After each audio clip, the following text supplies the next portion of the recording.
In Nevada, if you get a DUI, they typically will give you a blood or breath test. When they give you a blood or breath test, you'll see what your blood alcohol concentration is. The blood alcohol concentration that's the legal limit is 0.08, meaning that anything that's higher than 0.08 is technically considered a DUI. You can challenge those tests. For example, if you're given a breath test, you can look at whether or not there was anything in the person's mouth before they took the test, whether or not the instrument or the breath machine that they used to give the test had been taken care of properly, whether or not they waited the proper amount of time between tests, whether or not it's reading accurately at the time of the testing.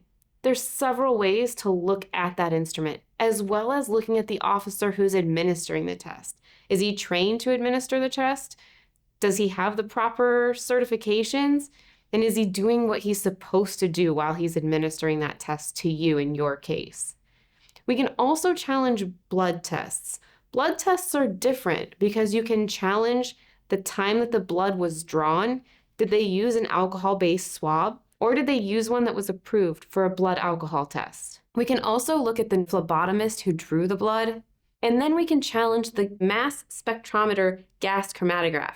That's the big word for the device that they use to test and see what your blood alcohol concentration is.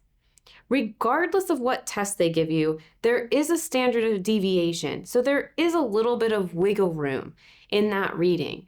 So we really need to look at that and see whether or not you are actually driving under the influence. If you're charged with a DUI, it's really important that you get legal help right away so that you don't miss that administrative hearing request window of 7 days, and also to make sure you maintain all of the defenses that you have to fight that charge.